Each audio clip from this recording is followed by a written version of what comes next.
ஹல்லேலூயா ஹல்லேலூயா ஹல்லேலூயா ஹல்லேலூயா ஹல்லேலூயா ஹல்லேலூயா ஹல்லேலூயா ஹல்லேலூயா ஹல்லேலூயா ஹல்லேலூயா ஹல்லேலூயா ஹல்லேலூயா ஹல்லேலூயா ஹல்லேலூயா ஹல்லேலூயா ஹல்லேலூயா ஹல்லேலூயா ஹல்லேலூயா ஹல்லேலூயா ஹல்லேலூயா.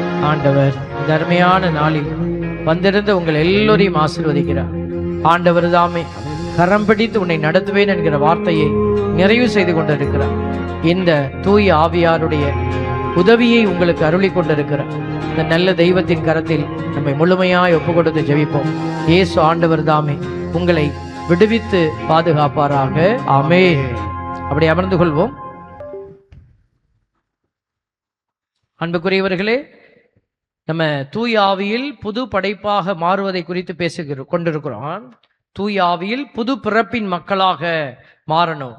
அப்போ யார் மாறணும்? மக்கள்னா யாரோ ஒருத்தர் இல்லை, நீங்களும் நானும் தான் மாறணும். அதுக்கு இந்த திருவிழா உங்களுக்கு உதவி செய்ய போகிறது. அதில் ஒரு சில விஷயங்களை நம்ம பார்க்குறோம். ஊக்கத்தோடு நம்ம செய்ய வேண்டிய சில விஷயங்கள் என்ன அப்படிங்கிறத இந்த முதல் நாளில் நம்ம பார்க்கிறோம். புதிய படைப்பாக வாழணும். அதை தான் நம்ம சொன்னோம். பழைய பாவ வாழ்க்கையை விட்டுட்டு உள்ள வரணும். மனமாற்றம் அடையணும். புதிய நோக்கம் கொண்ட வாழ்க்கையை அமைத்து கொள்ளணும். நோக்கமே இல்லாமல் பயணிக்கிறது இல்லை, ஒரு நோக்கத்தை நம்ம வைக்கணும். போன திருவிழாவில் என்ன நோக்கம் இருந்துச்சு? இல்லை. அப்போ இதுவும் அப்படி போகக்கூடாது. அப்போ இந்த பரிசுத்தாவி பெருவிழாவில் ஒரு சிறப்பான நோக்கத்தை நீங்கள் முன் வச்சு இன்னையிலிருந்து ஆரம்பித்து பயணிக்கணும். அடுத்ததான் நம்ம பார்க்குறோம், ஆவியின் கனிகளை இவர்கள் வெளிப்படுத்துவார்கள். யாரு? இந்த புதிய பிறப்பின் மக்கள். புது பிறப்பின் மக்கள் என்ன செய்வாங்கன்னா ஆவியின் கனிகளை வெளிப்படுத்துவார்கள். அது உங்ககிட்ட இருக்குதான்னு நீங்கள் பாருங்க. அன்பு, மகிழ்ச்சி, பொறுமை, இதெல்லாம் கொடுப்பாங்க எடுத்து. அவன் நம்மகிட்ட பேசலை, அவங்க நம்மளை காயப்படுத்திட்டாங்க அப்படின்னு சொல்லிட்டு நாமளும் அதே காயத்தை திருப்பி கொடுக்க மாட்டாங்க. இவங்க எப்படி இருப்பாங்க? அவனுக்கு தெரிஞ்சது அவ்வளோதான்ப்பா, ஏதோ ஒரு அவசரத்தில் இருப்பார், திட்டிருப்பார் அப்படின்னு சொல்லி மன்னிச்சுட்டு என்ன செஞ்சிருவாங்க? இவங்க கொடுக்க வேண்டியதை கொடுப்பாங்க. அன்பை கொடுப்பாங்க, இரக்கத்தை கொடுப்பாங்க. அப்படிப்பட்டவர்கள் யாரு? புது பிறப்பின் மக்கள். இந்த அடையாளம் நம்மகிட்ட இருக்குதான்னு பார்க்கணும். கோபத்திற்கு பதில் அமைதி கொடுக்கணும், வெறுப்புக்கு பதில் அன்பு கொடுக்கணும், சுயநலத்திற்கு பதில் நம்ம சேவையை கொடுக்கணும். அவன் செஞ்சா நான் செய்வேன், அவன் செய்யலைன்னா நான் செய்ய மாட்டேன். அவன் கதவை மூடிட்டான், நானும் மூடிடுவேன். ஆண்டவர் அவனுக்கும் கதவை மூடிடுவார், உனக்கும் மூடிடுவார். இப்போ பாருங்க, பேதுரு 1:23, நீங்கள் அழியக்கூடிய வித்தினால் அல்ல, மாறாக உயிருள்ளதும் நிலைத்திருப்பதுமான அழியா வித்தாகிய கடவுளின் வார்த்தையால் புதுப்பிறப்படைந்துள்ளீர்கள். அப்ப நம்ம ஆண்டவர் பக்கம் போய் நிற்கும் பொழுது அந்த வார்த்தை பேச போது, அதனாலதான் ஆண்டவர் சொல்றார், நீ அழியக்கூடிய வித்தினால் அல்ல, அழியாத உயிரோடு இருக்கிற அழியா வித்தாகிய வார்த்தையால நீங்க புதுப்பிறப்படைந்து இருக்கிறீங்க. சாலமோனின் ஞான நூல் சொல்லுது, கடவுள் அழியாமைக்கென்று மனிதர்களை படைத்தார். கண்டிப்பா இந்த இறப்புங்கிற பாதை வழியா நீங்க அந்த பக்கம் போகும்போது உங்களுக்கு இந்த ஆன்மாவுக்கு அழிவே கிடையாது. இந்த ஆன்மா உயிரோட நிற்கும், உடம்புக்கு தான் அழிவு. இந்த ஆன்மா ஒன்று ஆண்டவரை பார்க்கும், இல்லாட்டினா பிசாசை பார்க்கும். ரெண்டே சாய்ஸ் தான் இருக்கு. அதனால நீங்க தப்பிக்கவே முடியாது. அதனாலதான் கடவுள் எச்சரிக்கிறாரு, கதறாரு. சாம காவலன் போல நீ ஊதுரா பைப்ப, நீ ஊதி சத்தமோடு சொல்லிக்கிட்டே இரு. இன்னைக்கு முதல் வாசகம், நீ ஓயாத, நீ நிப்பாட்டாத, பேசிக்கிட்டே இரு. இன்னைக்கு முதல் வாசகத்தை நீங்க கேட்டிருக்கணும் இல்லைங்களா? நீங்க கேட்டிருந்தா உங்களுடைய காதுகளுக்குள்ள அது போயிருக்கும். பாருங்க, ஆண்டவர் என்ன சொல்றாரு பாருங்க. பவுல் கொரிந்து நகரில் இருக்கிற போது சொல்றாரு, அஞ்சாதே, பேசிக்கொண்டே இரு, நிறுத்தாதே. ஏனெனில் நான் உன்னோடு இருக்கிறேன். இந்த ஊர்ல எனக்குரிய ஆட்கள் இருக்கிறாங்க. அதனால அவன் நான் சொல்றபடி நடக்கணும். அவன் நடந்தாதான் பாஸ் ஆவான். ஒரு போலீஸ்காரர் ஜெயிக்கணும்னா அவர் டியூட்டியை கரெக்டா பண்ணணும். ஒரு டாக்டர் ஜெயிக்கணும்னா அவர் டியூட்டியை அவர் கரெக்டா பண்ணணும். அதுக்கு தான் இவரை டாக்டரா தெரிந்தெடுக்கிறோம், அதுக்கு தான் இவரை போலீஸ்காரரா தெரிந்தெடுக்கிறோம், அதுக்கு தான் இவர் அரசு ஊழியரா தெரிந்தெடுக்கிறோம். அதே போல ஆண்டவர் ஏன் உங்களை கிறிஸ்தவரா தெரிந்தெடுத்தாரு? நீ கிறிஸ்தவுக்குரிய அடையாளத்தை கொண்டு வாழணும். பாருங்க, அதனால ஆண்டவர் கொடுக்கிற இந்த எச்சரிக்கை செய்தியை புரிந்து கொள்ளுங்க. அடுத்ததாக, இந்த புது பிறப்பின் மக்கள் எப்படி நடந்து கொள்வார்கள்? இறைவனின் பிள்ளைகளாக நடத்தப்படுவார்கள். தங்களையே அவங்க இறைவனின் பிள்ளைகளாக நடத்தி கொள்வார்கள். பாருங்க, அவங்க இறைவனின் சித்தத்தை தேடுவாங்க. இதுல கடவுளுடைய சித்தம் இருக்குதா? ஜோசியம் பார்க்க மாட்டாங்க. பாருங்க, ஜோசியம் பார்க்க மாட்டாங்க. ஆண்டவருடைய சித்தத்தை இவங்க தேடுவாங்க. ஜோசியம் பார்க்கறது வேற, ஆண்டவருடைய திருவுளத்தை தேடுறதுங்கிறது வேற. ஜெப வாழ்க்கையில் வளருவாங்க, ஜெப வாழ்க்கையில முன்னேறி போவாங்க. உலக ஆசைகளால் அடிமைப்படாமல் இருப்பாங்க. உலக ஆசை, இது வேண்டாம்னா வேண்டாம், எனக்கு இது வேண்டாம் அப்படின்னா வேண்டாம். ஆடை மீது, நகைகள் மீது, பொருட்கள் மீது இன்னைக்கு ஒரு பேராவ ஆசை நிறைய இருக்குது நிறைய பேத்துக்கு. பாருங்க, அதெல்லாம் இன்னைக்கு இதெல்லாம் அது எதிரணியில இருக்கிறது. அன்பில் ஒன்றுபட்டு வாழ்வார்கள், அன்பில் ஒன்றுபட்டு வாழ்வார்கள். இப்படிப்பட்ட அடையாளம் நம்ம கிட்ட இருக்குதா? பிரிவினையை விட ஒற்றுமையை இவங்க விரும்புவாங்க. நம்ம வீட்டுக்குள்ள நிக்கிறோம், நம்மளை சுத்தி இருக்கிறவங்களெல்லாம் நம்ம வந்து நோ நோ நோன்னு தள்ளுறோம் அப்படின்னா நம்ம இந்த புது பிறப்பின் பிள்ளையா இல்லைன்னு அர்த்தம். மன்னிக்கு மனமே இல்லை அப்படின்னா நம்ம எதிரணியில நிக்கிறோம். திருச்சபை ஒற்றுமைக்கு பணிதல். திருச்சபை ஒரு பங்கு தளத்துல எப்பா பாருங்க சண்டை, எந்த இடத்துலயாவது சண்டை போடலாமான்னு பங்கு தளத்துல 4 பேர் நின்றுட்டே இருப்பான். எவனை காலை பிடிச்சி வாரலாம், யார் மேல கேஸ் போடலாம், எந்த சாமியாரை அவமானப்படுத்தலாம், எந்த சாமியார் மேல வந்து நம்ம வந்து ஊழியர்கள் மேல இது பண்ணலாம், அவமானத்தை தெளிக்கலாம். இப்படிப்பட்டவர்கள்லாம் யாருன்னா அன்பினுடைய அந்த ஒற்றுமையை கெடுக்கிறவர்கள். அதாவது ஒரு தீமை நடக்குது, நீங்க கண்டிப்பா குரல் கொடுக்கணும், அதெல்லாம் நம்ம மாற்று கருத்து இல்லை. அது வந்து வேற. அதுதான் சொல்றேன், எது நல்லது எது உகந்தது அப்படின்னு அறியாதபடி வாழுகிற இருளின் மக்கள், இவர்களை பற்றி தான் நம்ம பேசிட்டு இருக்கோம். அடுத்ததாக இந்த புது பிறப்பின் மக்கள் சாட்சிய வாழ்க்கை வாழ்வார்கள். சான்று பகருகிற சாட்சிய வாழ்க்கை. பாருங்க, பேச்சுல இயேசுவை பற்றி பேசுவாங்க. அவங்க பேச்சிலேயே தெரியும், அவங்க பேசும் பொழுது ஆண்டவர் தாங்க வழி நடத்தினாரு, ஆண்டவர்.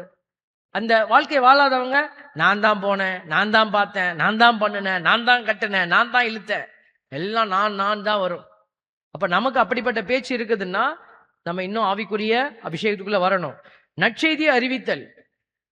இன்னைக்கு இது மாதிரி மைக்கு கொடுத்தாதான் அறிவிப்பேன்னு இல்லை, உங்களுக்கு கொடுக்கப்பட்ட வாழ்க்கை குடும்பத்துல பிள்ளைகளுக்கு நற்செய்தி அறிவிக்கணும், சொல்லிக் கொடுக்கணும். நற்செய்தினா என்ன? அந்த ஒரு இறைவசனத்தை 2 வரியை வாசிச்சு பிள்ளைகள் புரியும்படியா பேசி அவங்களுக்கு பேச வச்சு இதெல்லாம் நம்ம வீடுகளில் ஆரம்பிச்சு செயல்படுத்தணும். விசுவாசத்தில் துணிச்சலாக நிற்கிறது. துன்ப நேரங்கள் வரும், அதனால துணிச்சலா நம்ம நிக்கணும். இதெல்லாம் அடையாளம். அடுத்ததாக பாவத்தை வெறுத்து தூய்மையை நாடுவார்கள். இது பாவம்னு தெரிஞ்சா அதை வெறுத்து தள்ளிட்டு தூய்மையை நாடுவார்கள். தூய வாழ்க்கை, மனசாட்சிக்கு கீழ்ப்படிந்து வாழ்தல், உள்ளார்ந்த பரிசுத்தம். 10 பேர் செஞ்சாங்க, எல்லாரும் போனா நானும் போனேன் இல்ல. ஆண்டவருக்கு உகந்த பிள்ளைகள் மனசாட்சிக்கு கீழ்ப்படிந்து செயல்படுவார்கள். ஜெபிக்கும் மக்களாக இருப்பார்கள். அவர்கள் எங்கெல்லாம் அவங்க ஜெபிக்க வாய்ப்பு இருக்கிறதோ அங்கெல்லாம் ஜெபிப்பாங்க. அடுத்தவர்களுக்காக, பிறருக்காக ஜெபிக்கிற பிள்ளைகளாக இருப்பாங்க. பிறருக்காக தங்களை உடைத்து கொடுப்பார்கள். நான் என்கிட்ட இல்லாம இருந்தாலும் பரவாயில்ல, நான் கொடுப்பேன். அவங்க என்னை காயப்படுத்தினாலும் பரவாயில்ல, நான் நல்லதை கொடுப்பேன். அதான் கதையெல்லாம் சொல்லுவாங்க. ஒரு குரு போயிட்டு இருந்தாராம் சீடர்களோட, ஒரு தேள் வந்து தண்ணிக்குள்ள உளுந்து தத்தளிச்சிச்சான். அவர் தூக்கி போட்டாராம், தேள் கொட்டிருச்சு. திருப்பி தூக்குறாரு, திருப்பி கொட்டுது. சீடர்கள் பார்த்து கேட்குறாங்க, அது செத்து தொலையிட்டோம், அதுதான் கொட்டிக்கிட்டே இருக்குதே அப்படின்னப்போ அந்த குரு சொன்னாராம். கதை இதெல்லாம் கேட்டிருப்பீங்க. அந்த குரு சொன்னாராம், தேளோட குணம் கொட்டுறதுப்பா, காப்பாத்துறது நம்ம குணம் அப்படின்னாராம். அப்போ இப்படிப்பட்ட பிள்ளைகளை தான் ஆண்டவர் தேடிக்கிட்டே இருக்கிறார். அதுதான் இயேசுசாமி சிலுவையில சொன்னார், இவர்கள் அறியாமல் செய்கிறார்கள், இவர்களை மன்னியும். இது இயேசுவினுடைய குணம். கீழே கொட்டிக்கிட்டே இருக்கிறவன், தேல் மாதிரி இருக்கிறவன் கீழே நிற்கிறான். ஆனா இயேசு அவங்கள சாடலை, கடிந்து கொள்ளலை, அவர் விட்டு கொடுக்கிறார், அவங்கள மன்னிக்கிறார். பாருங்க, இப்படியாக அன்பு பிள்ளைகளே, இதெல்லாம் நம்ம வந்து கடைபிடித்து வாழுகிற பொழுது ஆண்டவர் நமக்கு நிறைவான ஆசீர்வாதத்தை கொடுக்கிறதுக்கு தயாரா இருக்கிறார். பகிர்ந்து வாழ்றதனுடைய அடையாளத்தை மத்தேயு நற்செய்தியில நம்ம பார்க்கிறோம். பாருங்க, மத்தேயு நற்செய்தி 16வது அதிகாரத்துல 4000 பேருக்கு அந்த பகிர்ந்தளித்த 7 அப்பங்களை பற்றி நினைவில்லையா? அப்போது எத்தனை கூடைகள் மிகுதியாக எடுத்தீர்கள் அப்படின்னு சொல்லி இயேசு கேட்கிறார். அது ஒரு சம்பாஷணை வரும் பொழுது மத்தேயு 16, 9, 10 இருக்குது. அப்ப அதை பத்தி கேட்ட உடனே அவங்களுக்கு மைண்டு பூரா எங்க போயிடுச்சு? அப்பத்தின் மீது போயிடுச்சு.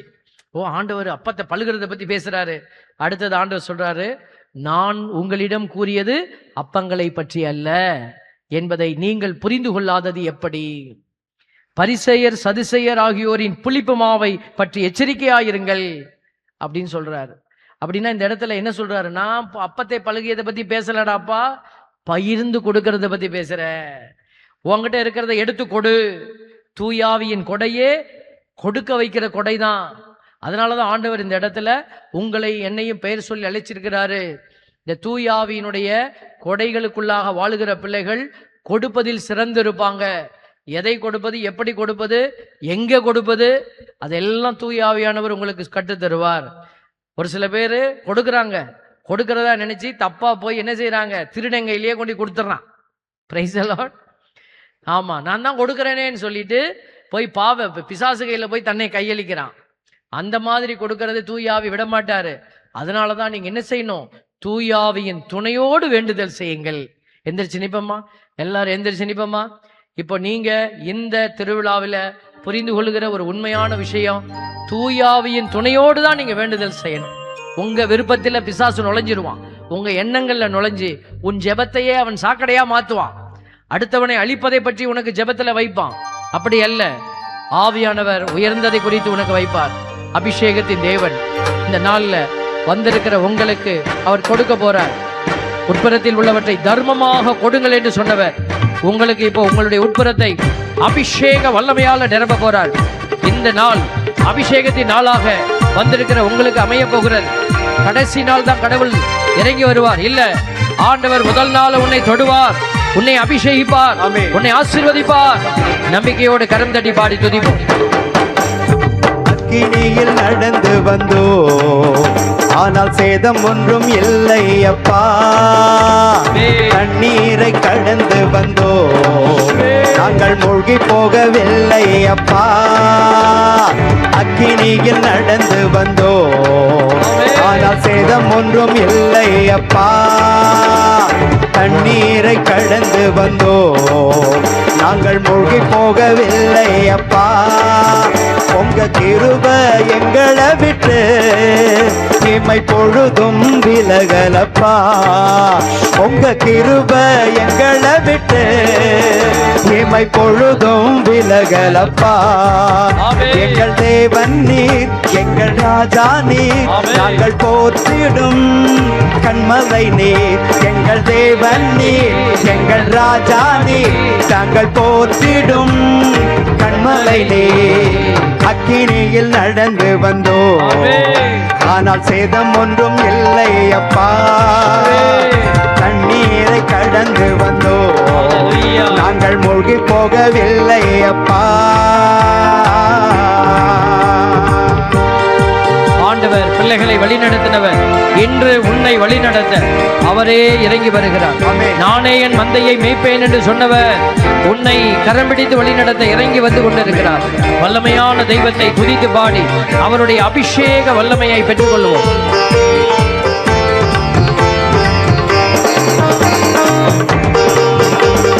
பலவித சோதனையா முடமிடப்பட்டோமையா, பொன்னாக மாற்றி விட்டீர், புது இருதயம் தந்து விட்டீர். பலவித சோதனையா முடமிடப்பட்டோமையா, பொன்னாக மாற்றி விட்டீர், புது இருதயம் தந்து விட்டீர். எங்கள் தலையை எண்ணெயினால் அபிஷேகம் செய்து விட்டீர். எங்கள் தலையை எண்ணெயினால் அபிஷேகம் செய்து விட்டீர். எங்கள் தேவன் நீர், எங்கள் ராஜா நீர், நாங்கள் போற்றிடும் கண்மலை நீர். எங்கள் தேவன் நீர், எங்கள் ராஜா நீர், நாங்கள் போற்றிடும் கண்மலை நீர். அக்கினியில் நடந்து வந்தோ, ஆனால் சேதம் ஒன்றும் இல்லை அப்பா. தண்ணீரை கடந்து வந்தோ, ஆனால் மூழ்கி போகவில்லை அப்பா. உங்க கிருபை எங்களை விட்டு இமை பொழுதும் விலகலப்பா. உங்க கிருபை எங்களை விட்டு இமை பொழுதும் விலகல. கைகளை உயர்த்தி ஹல்லேலூயா, ஹல்லேலூயா, ஹல்லேலூயா, ஹல்லேலூயா, ஹல்லேலூயா, ஹல்லேலூயா, ஹல்லேலூயா, ஹல்லேலூயா, ஹல்லேலூயா, ஹல்லேலூயா, ஹல்லேலூயா, ஹல்லேலூயா, ஹல்லேலூயா, ஹல்லேலூயா. எல்லாரும் துதிப்போம். ஹல்லேலூயா, ஹல்லேலூயா, ஹல்லேலூயா. பரிசுத்த வல்லமை பிள்ளைகளை நிரப்பட்டும் ஆண்டவரே. துதிக்கிற பிள்ளைகள் ஒவ்வொருவருடைய இதயங்களும் வல்லமையின் ஆவியால் நிரப்பப்படுவதாக. வெறுமையின் இடத்திலே பரிசுத்த வல்லமையின் ஆவி, வெறுமையை போக்குகிற தெய்வீகத்தின் ஆவி, பிள்ளைகளை புதுப்படைப்பாய் மாற்றுகிற பரிசுத்த ஆவி இப்பொழுது இவர்களை நிறைத்து ஆசீர்வதிப்பதாக. சிறு குழந்தைகள், வாலிபர்கள், பெரியவர்கள் எல்லோரையும் நிரப்பட்டும் ஆண்டவரே. இயேசுவின் ஆவியானவரே, இரக்கத்தின் ஆவியானவரே, வல்லமையின் ஆவியானவரே, எங்கள் மீது இறங்கி வருகிற தெய்வீக அக்கினியின் ஆவியானவரே, பிள்ளைகளை இப்பொழுது இந்த முதல் நாளிலேயே நீர் நிரப்புவதற்காய் நன்றி.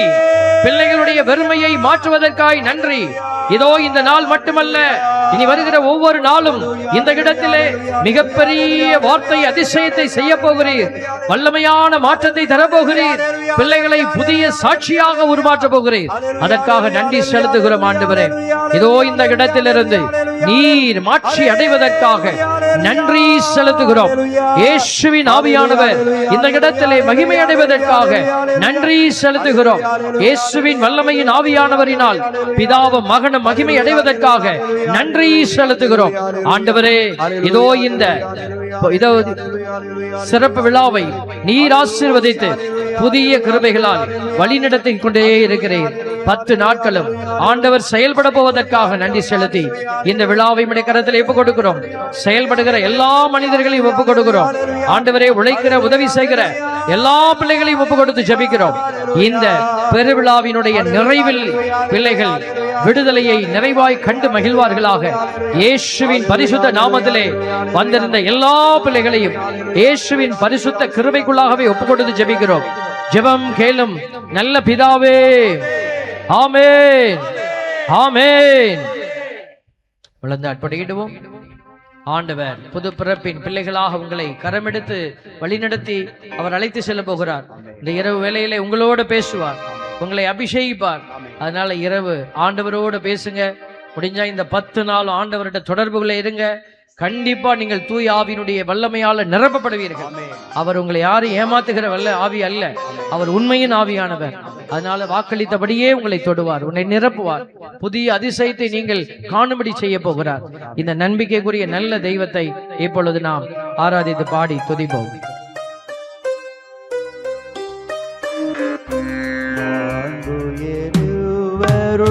அடையாளத்தை ஆழ்ந்து பணிந்து ஆராதிப்போம்.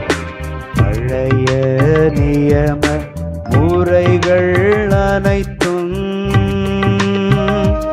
இனி மறைந்து முடிவு பெறுக.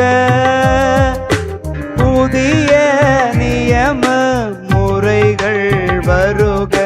புலன்களாலே மனிதர் இதனை அறிய இயலா. குறையை நீக்க நம்பிக்கையின் உதவி பெறுக.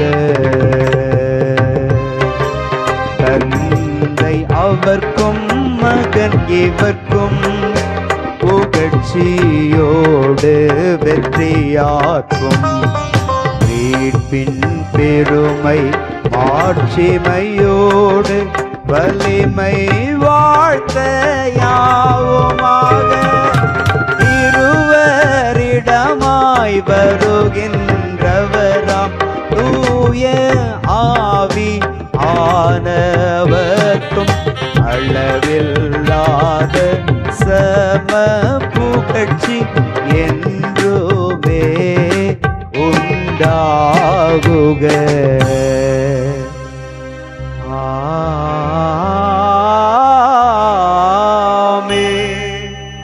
மன்றாடுவோமாக. இறைவா, இந்த வியப்புக்குரிய அருளடையாளத்திலே உம்முடைய பாடுகளின் நினைவை எங்களுக்கு விட்டு சென்றீரே.